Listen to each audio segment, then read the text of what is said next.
तर काय मशीन आहे ते जरा घ्या. आणि मग आपण हे लक्षात घेऊ की हे नेमकं करतायत काय. त्याने मॅग्नेटिव्ह वेव्ह म्हटलं, त्यामुळे मला जरा प्रश्न पडला की हे काय आहे नेमकं ते जे मी बसवणार आहे ना, ते सगळे इन्स्ट्रुमेंट बसवेन. आता तंत्रज्ञान तुम्हाला सांगेन आणि काही दिवसानंतर मला जो काय अनुभव आला त्यानंतर मी सांगेन हे काय आहे. हे युनिट आहे, हे एक वॉटर कंडिशनरच आहे. जसे आमचे 100 लिटर पासून ते 1 लाख लिटर पर्यंतची युनिट आहेत, म्हणजे किंमत नाही कॅपॅसिटी. त्याचप्रमाणे हे एक युनिट आहे, याच्यामध्ये हे चेंबर आहे, ट्रीटमेंट चेंबर. याच्यामध्ये आता तुम्ही हे दाखवा की हा पोकळ पाईप आहे, हा महत्वाचा भाग आहे. हा पाईप पूर्णपणे पोकळ आहे. हा बघा, इकडून तिकडे बघितलं, फूक मारली, याच्यामध्ये काही नसतं. कधी बघा, त्यात काही नसतं. हा, तर हे काम करण्यासाठी ना एकदम सोपं साधं उदाहरण आहे. आपल्या घरामध्ये आपण मायक्रोवेव्ह मध्ये जेवण गरम करतो, पण मग जाळ कुठे असतो? मायक्रो ओव्हन मध्ये जो आपण मायक्रोवेव्ह आणि मायक्रोवेव्ह, त्याच्यामध्ये अदृश्य लहरी असतात 2.6 गिगाहर्ट्झ फ्रिक्वेन्सीचा, आणि त्या लहरी पाण्याच्या ॲटमला गरम करतात. जर तुम्ही ताटली ठेवली तर गरम होत नाही, तुम्ही बिस्किट ठेवलं तर गरम होत नाही, ज्यात पाणी आहे तेच गरम होणार. तसंच याच्यामध्ये कॅल्शियम आणि मॅग्नेशियम डिॲक्टिवेट करण्यासाठी आपण याच्यामध्ये परमनंट मॅग्नेट्स आहेत, आणि हे इलेक्ट्रॉनिक युनिट आहे. आणि या इलेक्ट्रॉनिकला ह्यांनी सप्लाय दिला जातो. हे एक अडॅप्टर आहे, त्याने सप्लाय दिला जातो. आणि हे पंप आपल्या बोरवेलच्या पंपावर चालू होतं आणि बोरवेलच्या पंपावरच बंद होतं.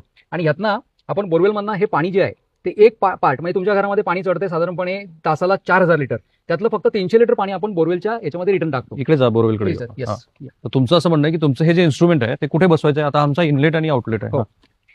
हे इन्स्ट्रुमेंट बसेल, हे इथे बसेल. कुठे? या बाजूला. याच्यामध्ये एक मिनिट, हे इन्स्ट्रुमेंट इथे बसेल आणि याच्यामधनं एक लाईन इथे येईल, आणि ही दुसरी लाईन जी रिटर्न जाते या बोरवेलमध्ये परत जाईल. ते काढून बघूया. पण त्याने काय फरक पडेल?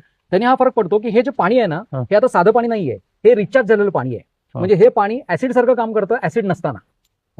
ऍसिड सारखं काम करतं ऍसिड नसताना, आणि त्यामुळे ते होतं. आणि सर्वात महत्वाचा भाग असा आहे की हे बोरवेलचं पाणी वाढवणं हा त्याचा साईड इफेक्ट आहे, गुड साईड इफेक्ट. याचं खरं काम आहे की बोरवेलमध्ये हा प्रश्न निर्माणच करायचा नाही. सॅलिनेशनचा, येस, चिकटण्याचा जो गुणधर्म आहे ना क्षारांचा, हे कसं लागतं ते पहिले सांगतो. इथून ही लाईन येते याच्यामध्ये, आता असं पकडा, पण असं पकडलंय, इथून लाईन आली, इथे गेलं, आणि इथून ही ट्यूब येते आणि ती याच्या आतमध्ये जाते, आणि यामध्ये परत राहतं. हे परत गेलं. येस, हे रिचार्ज. म्हणजे माझं जे इनलेट आहे ते तसंच चालू आहे, त्याच्यात काही चेंज नाही. इथे आपण असं म्हणू शकतो, हे आउटलेट नाही, इथे इथे बसलं नाही. आउटलेट माझं हे आहे. हो, यातनं एक टी काढणार, इथनं 400 लिटर 300 लिटर पाणी काढणार, आणि हे पाणी इथे रिटर्न जाणार. तुम्ही जरा वर या. हो, कारण आपला प्रेक्षक जो आहे तो सुज्ञ आहे आणि तो तंत्रविज्ञान जाणणारा आणि वैज्ञानिक दृष्टिकोन असलेला. तुमचं शिक्षण काय? मी इन्स्ट्रुमेंटेशनचा डिप्लोमा होल्डर आहे. मी 94 मध्ये पासआउट झालो, आणि पहिला आणि शेवटचा जॉब मी 98 ला सोडला. BOC गॅसेस, आत्ताचं नाव लिंडे गॅसेस.